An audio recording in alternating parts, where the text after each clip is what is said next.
porque la iglesia, miren, hoy en la mañana estaba leyendo algunas cosas sobre María, la Madre de Jesús, y siempre que te encuentres algún texto, alguna enseñanza sobre María, aplícalo a la iglesia. Y se encuentran cosas maravillosas, porque María es símbolo de la iglesia. María está tipificando a la iglesia, ese seno donde Cristo es alumbrado, dado a luz. María entonces, por esta característica, es tipo de la iglesia, de la congregación, como también lo es de nuestra vida, porque Cristo es dado a luz en nuestra vida, como dice el apóstol Pablo, hasta que Cristo sea formado, manifestado en vuestros corazones, y lo mismo se cumple para la iglesia. Por eso es que es muy importante, de verdad, tener nuestra reunión entre más viva, entre más cercana, muchísimo mejor, porque esto alimenta nuestra vida, y en este seno, que es la iglesia, en este vientre, se da a luz a Cristo en la vida de los hermanos, en las vidas de cada uno. Ese es el propósito, hermano. No es un afán. Hay otro tipo de asociaciones, de grupos, de clubes. En algunos se trata de ir a divertirse, puede haber clubes de lectura, puede haber asociaciones donde se trata de deporte, clubes a donde vas a hacer deporte, otros donde vas a hacer beneficencia, a lo mejor. En fin, hay distintos tipos de agrupaciones. Pero la cualidad de la iglesia, la finalidad, es que en la vida de los hermanos, de los congregantes, se dé a luz a Cristo.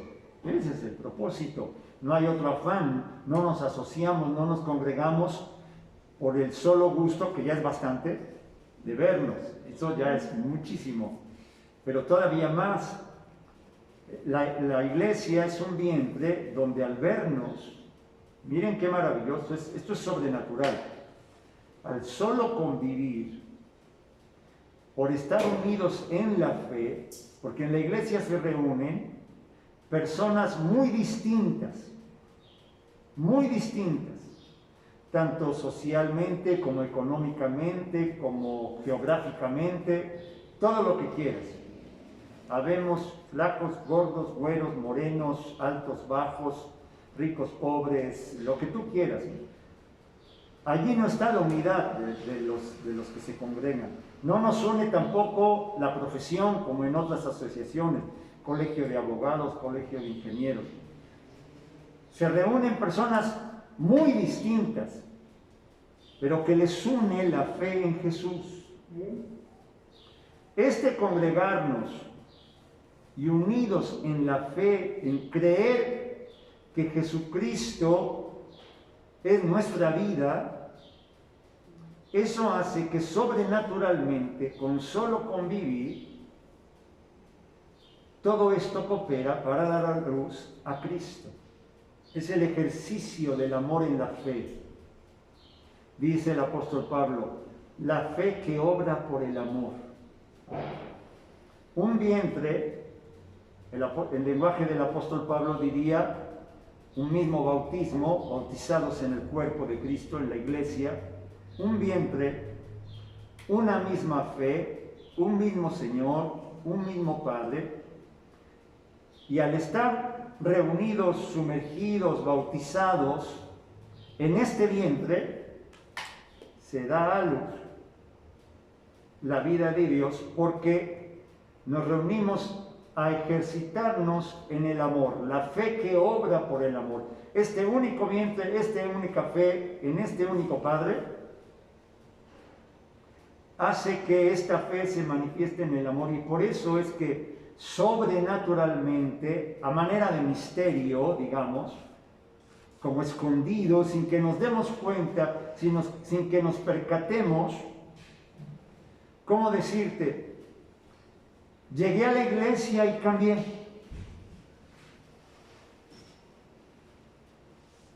Por solo estar en este vientre, hay una transformación. Porque hay un ejercicio de amor muy vivo, muy real, que viene del cielo. Es como una mano que te toca. Es la verdadera imposición de manos.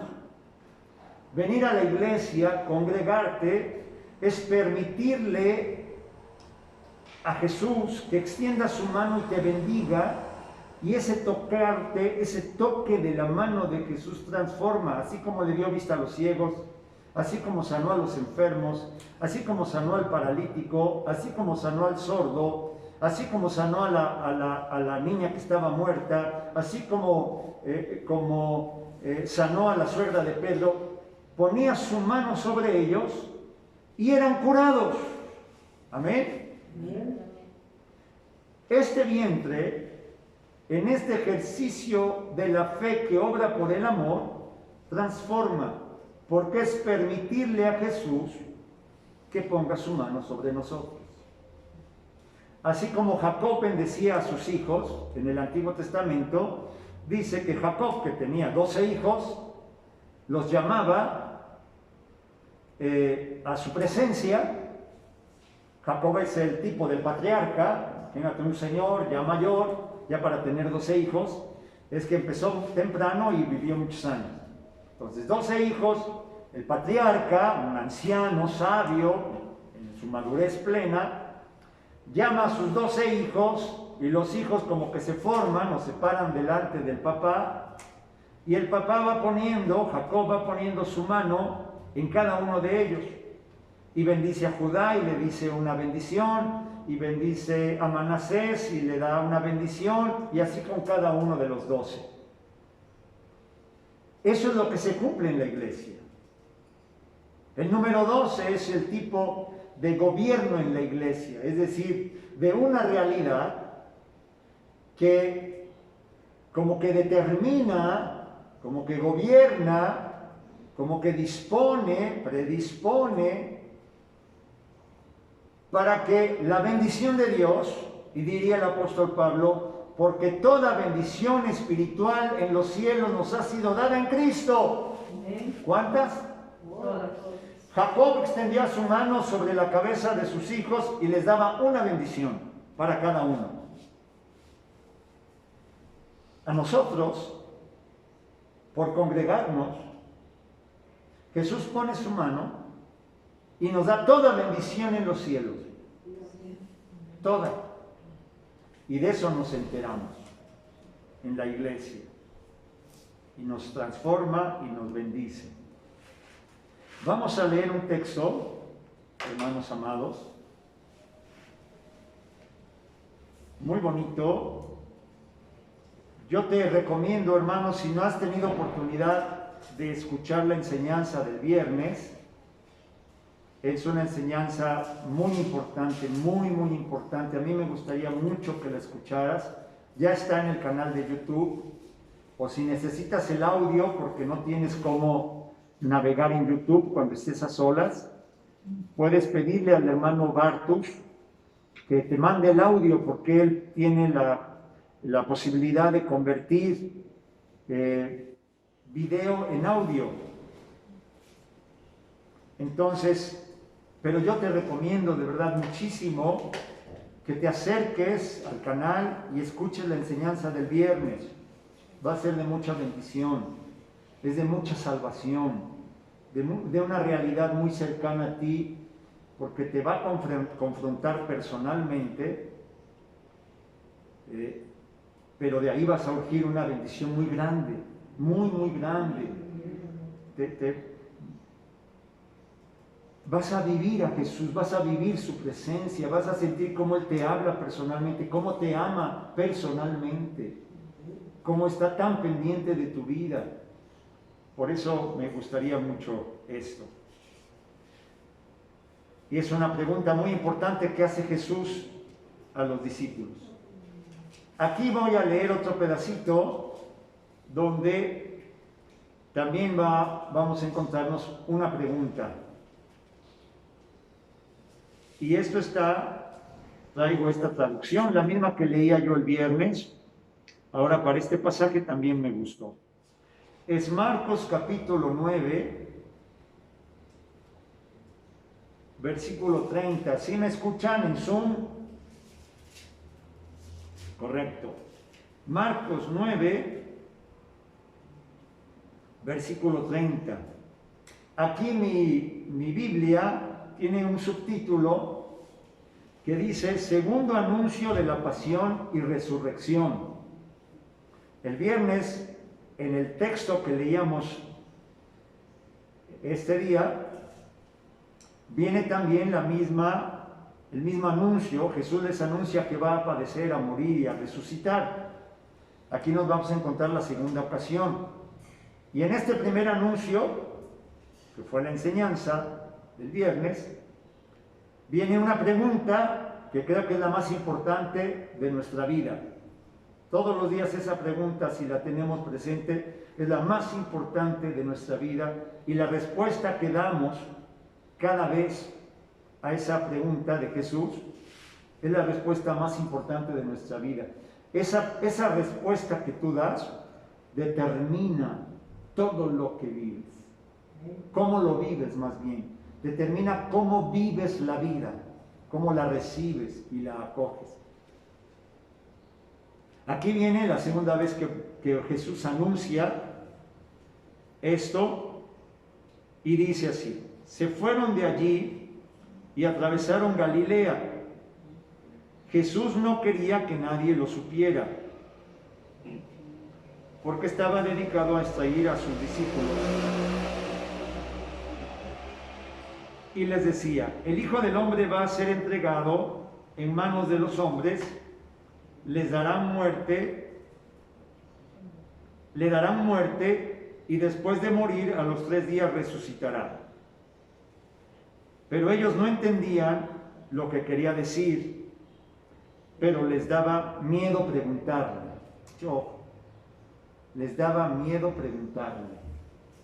Jesús les anuncia: voy a padecer, me van a tomar en sus manos los hombres, me van a matar, y voy a resucitar al tercer día. Una palabra tremenda, pero ellos se quedaban así, como el chinito, nomás mirando, sin decir ni pío, y no entendían, pero tampoco se animaban a preguntar. Llegaron a Cafarnaúm, y una vez en casa les preguntó: ¿de qué discutíais por el camino? Ahí está la pregunta. ¿Qué es lo que venían hablando ahí por el camino? En la enseñanza anterior también se presenta que es en el camino donde Jesús se menciona esto de que van de camino. Aquí también Jesús les va a decir: mientras veníamos de camino, ¿de qué venían hablando? Él los escuchó, se dio cuenta de lo que había en su corazón, pero les pregunta. Recuerden, cuando Jesús pregunta, es con un afán de suscitar comunión, diálogo, para que Él se pueda entregar.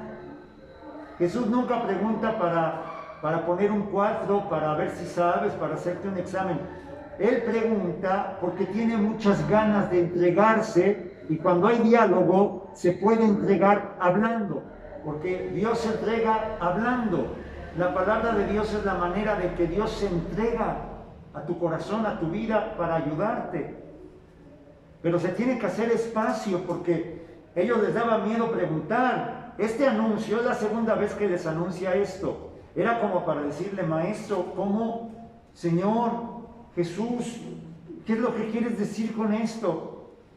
Pero les daba miedo preguntar, y es más o menos entendible, porque le está hablando de que va a sufrir y a morir, pero también les habla de la resurrección, y ellos no reparan en esto de la resurrección, que está tremendo. Pero digamos que es entendible que digan: no, pues está hablando de algo, y como que uno siempre quiere eludir la cruz. Uno le gusta que le hablen de Jesús, pero que no le hablen de la cruz. Como que uno siempre quiere hacer a un ladito esto, pero vamos a explicar a qué se refiere. El caso es que les preguntan, ¿de qué venían discutiendo por el camino? Ellos callaban, pues por el camino habían discutido sobre quién era el más importante.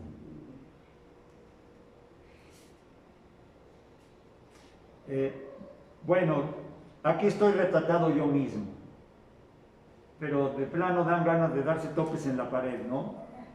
Jesús hablándoles del cielo, de la entrega de su propia vida hasta totalmente. Él se entrega totalmente, se va a dejar que lo crucifiquen, y después de que les anuncia este amor tan de otra calidad del cielo, ellos vienen discutiendo quién es el más importante. Podemos ver podemos discernir, diferenciar. Discernir es diferenciar la mente de Cristo y la mente del hombre caído, el corazón del Padre y el corazón entenebrecido del hombre sin la luz de Cristo. No acaban de entender, no acaban de darse cuenta, no acaban de despertar, y por eso Jesús les pregunta para despertar.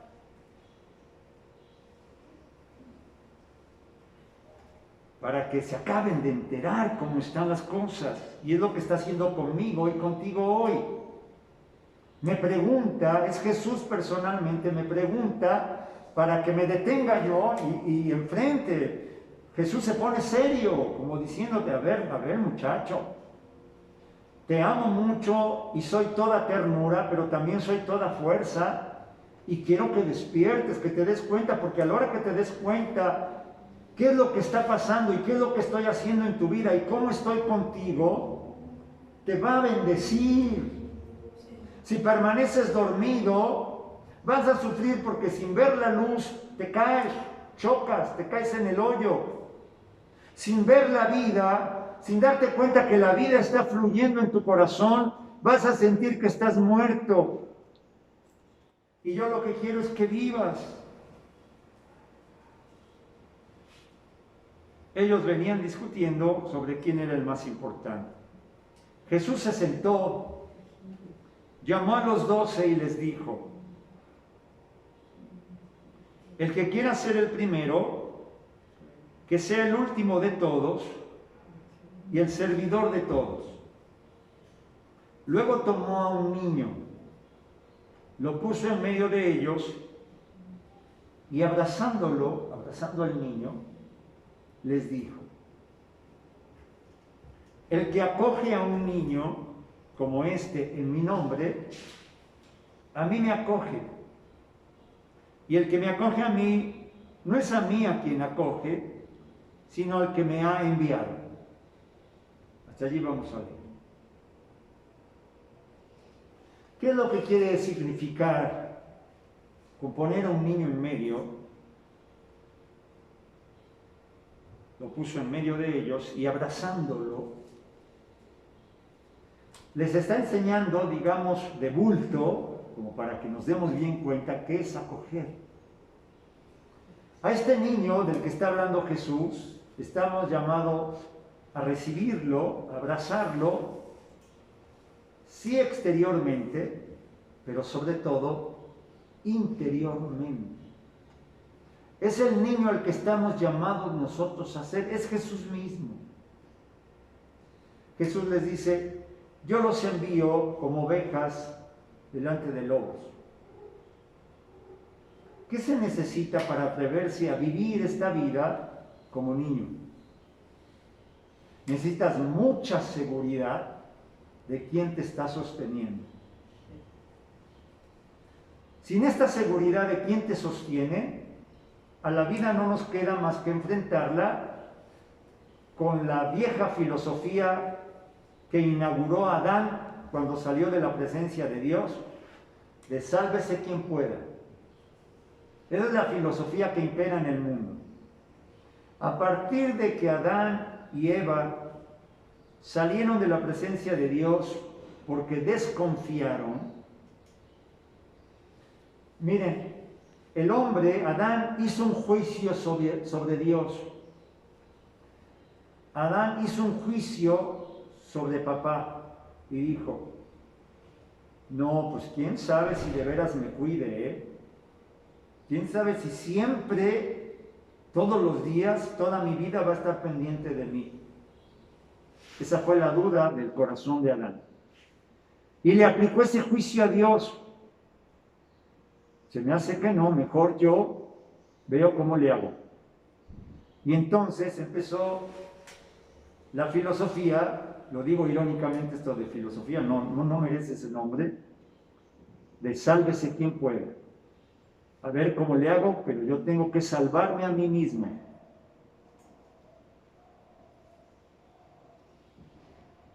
Dios va a hacer un juicio muy distinto sobre el hombre.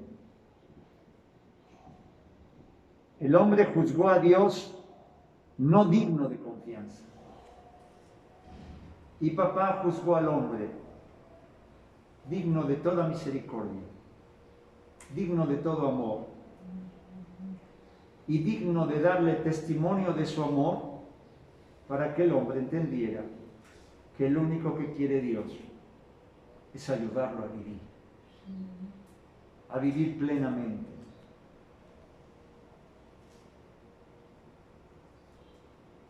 Esto es acoger al niño. En el fondo lo que está, miren, para vivir como niño, en el fondo lo que está es aceptar que Dios cuida de nosotros. ¿Dónde vemos el juicio de Dios? ¿Ustedes recuerdan cuando no teniendo bastante luz pensábamos en el juicio de Dios? Cuando llega el día del juicio, ¡ay! Y nos espantaba creyendo que era un juicio de condena, donde Dios iba a seleccionar los que se portaron bien y apartar a los que se portaron mal para mandarlos al infierno. No, el juicio de Dios lo miramos en la cruz y en la resurrección.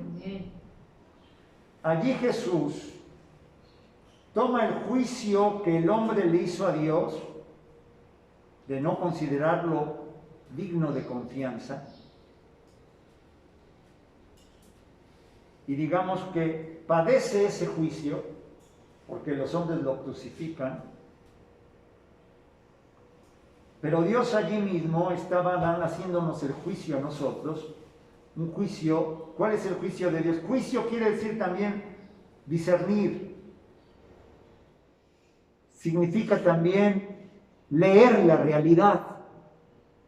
La palabra juicio tiene dos connotaciones, una positiva y una negativa. Una negativa cuando lo asociamos con condena y una positiva cuando lo asociamos con entender la realidad. Los cristianos, los seres humanos, estamos llamados a entender la realidad, a leer lo que pasa para vivirlo de la mejor manera. Te ocurre algo en tu vida y si lo lees bien con la mirada de Dios, lo vives bien. Dices, esto no fue para ponerme el pie, esto fue para madurarme, para mostrarme su amor, para mostrarme su fidelidad. Aquí voy a ver, yo recibo esto porque aquí Dios me está mostrando algo.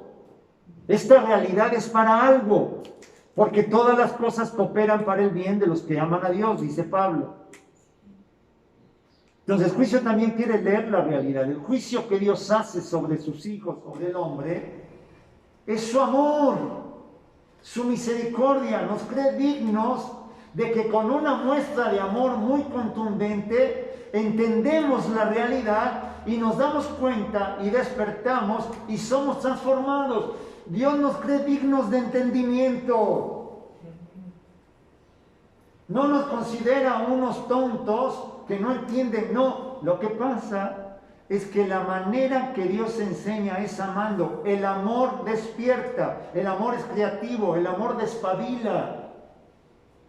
El amor nos muestra la realidad, el amor nos hace vivir. Dios sabía que dando un testimonio tan fuerte, tan fuerte, tan fuerte de amor, El Hijo del Hombre va a ser entregado en manos de los hombres, le darán muerte y después de morir a los 3 días resucitará. Ese cañonazo que dividió la historia, que quedó grabado para siempre, que ha hecho una nueva creación, a partir de ahí empieza una nueva creación. En la cruz termina la vieja creación, el viejo hombre, la desconfianza, el juicio de desconfianza hacia Dios y hacia el prójimo termina en la cruz. Y la nueva realidad, la nueva creación, la nueva vida en Cristo, la vida en la confianza en el Padre, Dios sí me cuida siempre. Tengo en quien descansar. Puedo salir a la vida como niño. ¿Por qué puedo salir a la vida como niño? Porque quien sostiene a ese niño es Jesús. Y poniéndolo en medio de ellos, lo abrazó. No solo lo sostiene, lo contiene. ¿Sí me entiendes la diferencia entre sostener y contener? Tú tienes un hijo pequeño, le das la mano y lo sostienes. Pero si lo abrazas, tú grandote y él chiquito, lo rodeas, lo contienes.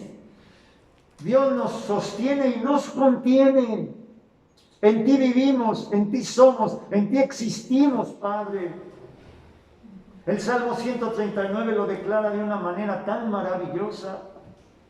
En todas partes estás tú. Donde me vaya estás tú. ¿A dónde iré de tu presencia? En todas partes estás conmigo. Estás en mí, yo en ti. Tus pensamientos se me multiplican, no los puedo contar. Se multiplican más que la arena. Me extasía, me contienes, me rodeas. Y por eso Jesús abraza al niño para mostrarles cómo sí se puede vivir en esta vida como un niño. Os envío como ovejas en medio de lobos.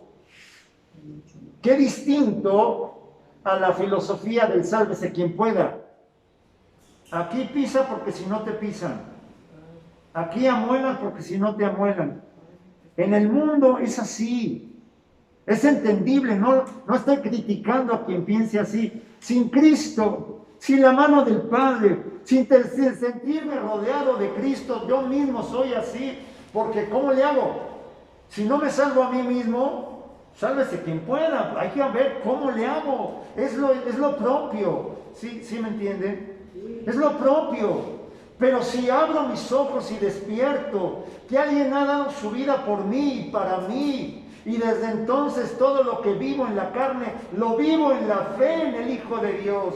Yo todos los días puedo salir a vivir como niño en medio de lobos, porque lo vivo en la fe en el Hijo de Dios, el cual me amó y se entregó a sí mismo por mí. Y por eso Pablo, que es el apóstol de la gracia, una y otra vez, carta tras carta va a estar diciendo, Cristo es el Mesías, es el Salvador, Él murió y resucitó por nosotros y para nosotros. Terminó con la vieja vida y ha comenzado una nueva vida. Tienes vida nueva en Cristo. Tienes vida nueva en Cristo.